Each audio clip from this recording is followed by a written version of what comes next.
Welcome back to my channel. మనకి జిల్లా వైద్య ఆరోగ్య శాఖ అధికారి వారి కార్యాలయం ఉంటుంది కదా, అంటే కుటుంబ సంక్షేమ శాఖలో వెల్ఫేర్ డిపార్ట్మెంట్లో 10th class, inter, degree qualification, BSc lab technicians కోర్సులు చేసిన వాళ్ళకి ఇక్కడ కొన్ని జాబ్స్ అనేది రిలీజ్ చేశారు. సో వీటి యొక్క పూర్తి వివరాలు అయితే మనమైతే తెలుసుకుందాము. ఎంత శాలరీ ఇస్తారు, ఎడ్యుకేషనల్ క్వాలిఫికేషన్ ఏంటి, ఏ డేట్ లోపల అప్లై చేయాలి, ఇలా వీటన్నిటి గురించి అయితే ఈ వీడియోలో అనేది చెప్తాను. మీకు ఇంట్రెస్ట్ ఉంటే చివరి వరకు అయితే చూడండి, లేకపోతే ఇక్కడతో వదిలేసేయండి. అండ్ మన ఛానల్ అన్ని జెన్యూన్ జాబ్ అప్డేట్సే వస్తుంటాయి, ఫేక్ అనేది ఉండదు.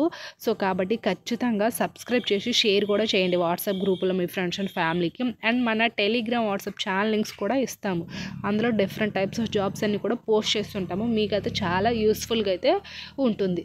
సో ఇప్పుడైతే మన వీడియోలోకి అయితే వెళ్ళిపోదాం. ఇక్కడైతే చూసేయండి ఏమి ఇచ్చారు వీళ్ళు.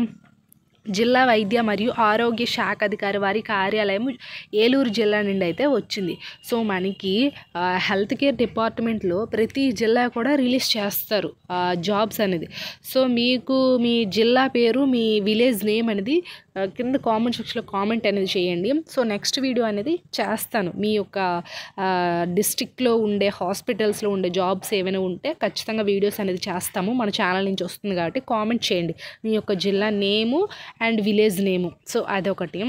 ఇది ఏలూరు జిల్లా నుంచి అయితే వచ్చింది. అండ్ ఇది మనకి అడ్వర్టైజ్మెంట్ నెంబర్ యూజ్ అవుతుంది అప్లై చేసేటప్పుడు. సో అది. అండ్ ఇక్కడ మనకి చూడండి ఏమేమి ఇచ్చారు మనకి. అయితే ఇది ఎలా అంటే మనకి నేషనల్ అర్బన్ హెల్త్ మిషన్స్ ఉంటాయి కదా, నేషనల్ అర్బన్ హెల్త్ మిషన్స్ కింద అయితే ఈ పోస్టులు అనేది భర్తీ చేస్తున్నారు వీళ్ళు. సో మనకి ఇవి అంటే కాంట్రాక్ట్ అవుట్సోర్సింగ్ కింద అయితే వస్తాయి, పర్మనెంట్ అనేది కాదు. బట్ కాంట్రాక్ట్లో తీసుకున్నారనుకోండి మీరు కంటిన్యూ అవుతారు, ఎప్పటికైనా పర్మనెంట్ చేస్తారు. సో అవుట్సోర్సింగ్ అంటే అది జాబ్లో కంటిన్యూ అవుతూ అప్పుడు అవుట్సోర్సింగ్ వల్ల కాంట్రాక్ట్ కింద చేస్తారు. సో అలా అనేది ప్రాసెస్ అనేది ఉంటుంది. సో ఇక్కడ కాంట్రాక్ట్ అయినా అవుట్సోర్సింగ్ అయినా గవర్నమెంట్ నుంచి వచ్చే కాబట్టి పోస్టులు అవి ఎప్పటికైనా యూస్ఫుల్ అవుతాయి. సో అది. అండ్ ఇక్కడ చూడండి name of the category, number of vacancies and qualifications అనేది ఇక్కడ వీళ్ళు మెన్షన్ చేశారు. సో మీకు ఈ క్వాలిఫికేషన్స్ ఉంటే ఖచ్చితంగా అప్లై చేసుకోండి ఈ పోస్టులకి. అండ్ ఇక్కడ చూడండి ఫార్మసిస్ట్ కాంట్రాక్ట్ బేసిస్ కిందనే తీసుకుంటున్నారు. ఈ ఫార్మసిస్ట్ టోటల్ 7 వేకెన్సీస్ అయితే ఉన్నాయి. ఇందులో మస్ట్ పాస్ ఎస్ఎస్సిఆర్ ఈక్విలెంట్ అయితే ఇచ్చారు. So examination recognised by the government of AP అనేది ఇచ్చారు. Pass in D pharma, B pharma, must recognised in AP pharmacy council with up data renewal అని అయితే ఇచ్చారు. డేట్స్ అంటే సర్టిఫికేట్స్ అనేది రెన్యువల్ చేసుకోవాలి.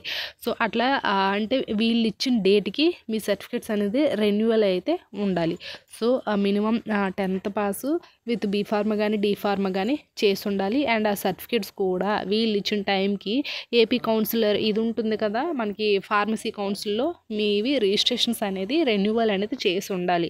ఈ ఫార్మసిస్ట్ వేకెన్సీస్ 7 ఉన్నాయి. వీటికి ఈ qualification.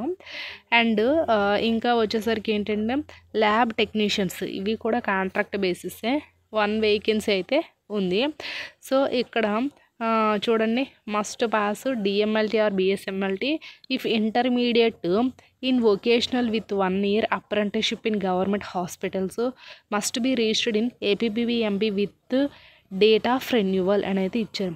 So must pass DMLT అయినా ఆర్ బిఎస్ఎంఎల్టీ అయినా చేసి ఉండాలి. లేకపోతే ఇంటర్మీడియట్ వొకేషనల్ 1 year చేస్తారు కదా, సో ఆ ఇంటర్మీడియట్ వొకేషనల్ కోర్స్ చేసిన వాళ్ళైనా దీనికి మీరు అప్లై అనేది చేసుకోవచ్చు, ల్యాబ్ టెక్నీషియన్స్ దానికి. సో అది. అండ్ ఇక్కడ డేటా ఎంట్రీ ఆపరేటరు 6 వేకెన్సీస్ అయితే ఉన్నాయి. సో ఈ డేటా ఎంట్రీ ఆపరేటర్ అనేది 6 వేకెన్సీస్ అయితే ఉన్నాయి. Must pass any bachelor degree in any university recognised by the UGC and having one of the subject with computer any graduation with 1 year PCDC computer certificate అని అయితే ఇచ్చారు. So ఇక్కడ మీది degree అనేది any branch అయినా పర్వాలేదు, any ఇదైనా పర్వాలేదు. సో కంప్యూటర్ నాలెడ్జ్ అనేది ఖచ్చితంగా ఉండాలి. ఆ సర్టిఫికేట్స్ ఉంటే ఇంకా ప్రిఫరబుల్గా ఉంటుంది. అండ్ ఆల్సో మీకు డిగ్రీలో ఏదైనా కంప్యూటర్ కోర్స్ ఉన్నా సరే మీకు ఇక్కడైతే యూజ్ అనేది అవుతుంది డేటా ఎంట్రీ ఆపరేటర్ పోస్టులకి. సో ఇక్కడ అది వాళ్ళు మెన్షన్ చేశారు. ఇవి అవుట్సోర్సింగ్ కింద అయితే తీసుకుంటున్నారు. సో అది. అండ్ లాస్ట్ గ్రేడ్ సర్వీసెస్ ఉంటారు కదా, అంటే అటెండర్స్, అసిస్టెంట్స్, ఇట్లా ఈ కింద అయితే వస్తుంది. సో ఈ last grade services must pass 10th class అని అయితే ఇచ్చారు. సో ఇవి 10th క్లాస్ క్వాలిఫికేషన్ ఉండేవాళ్ళు ఈ లాస్ట్ గ్రేడ్ సర్వీస్ పోస్టులకు అనేది అప్లై అనేది చేసుకోవచ్చు. సో అది అయితే మొత్తం టోటల్ ఎన్ని ఉన్నాయంటే 18 వేకెన్సీస్ అయితే ఉన్నాయి. ఈ 18 వేకెన్సీస్కి మీరు ఇంట్రెస్ట్ ఉండేవాళ్ళు వీళ్ళ యొక్క అఫీషియల్ ఉంటుంది కదా, ఈ జిల్లా యొక్క అఫీషియల్ వెబ్సైట్ లింకు డిస్క్రిప్షన్లో ఇస్తాను. సో మీరు అన్నీ చూసి చదివి అప్లై చేయండి. నేను చెప్పిందే బ్లైండ్గా నమ్మి అప్లై చేయకండి. మీకు ఇంట్రెస్ట్ ఉండాలి, అలాగే మీకు అప్లై చేయాలని ఉంటేనే అన్ని కంప్లీట్ ఇన్ఫర్మేషన్ తెలుసుకొని చేయండి. కానీ అరాకొరా తెలుసుకొని అప్లై చేసి మీరు సగమే చెప్పారు, మీరు సరిగ్గా చెప్పట్లేదని కామెంట్ అనేది చేయకండి. సో కంప్లీట్ ఇన్ఫర్మేషన్ మీరు చూసి చదివి అప్లై చేయకండి. సో అది. అండ్ ఇంకా ఇక్కడ చూడండి, అర్హత గల అభ్యర్థులు ఉన్నారు కదా, ఇది వీళ్ళ యొక్క వెబ్సైట్ లింక్. అంటే http://west.godavari.ap.gov.in ఉంది కదా. సో ఈ ఏంటంటే మీరు వీళ్ళ యొక్క అఫీషియల్ వెబ్సైట్లోకి వెళ్ళి ఒక అప్లికేషన్ ఫామ్ అనేది ఉంటుంది, అది డౌన్లోడ్ చేసుకోవాలి. అప్లికేషన్ ఫామ్ అనేది ఇది ఇక్కడ ఉంటుంది. ఈ అప్లికేషన్ ఫామ్ డౌన్లోడ్ చేసుకున్నాక బేసిక్ ఇన్ఫర్మేషన్ ఇవ్వాలి. అంటే బేసిక్ ఇన్ఫర్మేషన్ అంటే మీ యొక్క నేము, అలాగే మీరు ఎడ్యుకేషన్ క్వాలిఫికేషన్ ఏంటి, అలాగే మీ address and also phone number and email ID, ఇలా ఇవన్నీ కూడా బేసిక్ ఇన్ఫర్మేషన్ అనేది అందులో ఫిల్ చేయాలి. ఫిల్ చేసాక ఇక్కడ ఉంటాయి కదా, మీ యొక్క సర్టిఫికేట్ జిరాక్స్ సెట్ అనేది ఇవ్వాలంట.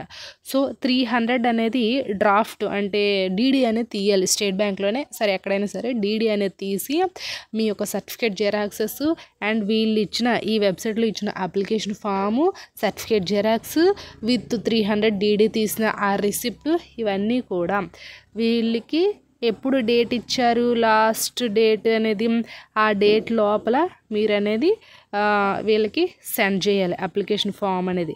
సో అది. ఇంకా ఇక్కడ చూడండి, ఇక్కడ కొన్ని ఇచ్చారు. ఏమి ఇచ్చారంటే ఏజ్ రిలాక్సేషన్స్, కొంతమందికి 3 years, ఎక్స్ సర్వీస్ మెన్స్ వాళ్ళకి, ఎన్సిసి వాళ్ళకి 3 years, SC ST వాళ్ళకి 5 years, ఈడబ్ల్యూఎస్ వాళ్ళకి 5 years, ఫిజికల్ హ్యాండిక్యాప్డ్ వాళ్ళకి 10 years, ఇలా ఏజ్ అనేది ఇచ్చారు. మెథడ్ ఆఫ్ సెలక్షన్స్ అయితే ఓన్లీ మీకు ఉంటాయి కదా, అంటే మీ యొక్క ఎడ్యుకేషనల్ క్వాలిఫికేషన్స్లో మెరిట్, అలాగే మీకు ఇంతకుముందు ఎక్కడైనా జాబ్ చేశారనుకోండి దాని యొక్క మెరిట్, అంటే మీరు ఎక్కడ జాబ్ చేస్తే ఆ యొక్క ఎక్స్పీరియన్స్, ఇవన్నీ కూడా వీళ్ళు అనేది చెక్ చేస్తారు.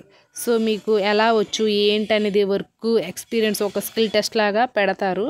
సో ఇవి అండి. మీకు ఇంకేమైనా డౌట్స్ ఉంటే ఖచ్చితంగా కామెంట్ అనేది చేయండి. Thanks for watching this video.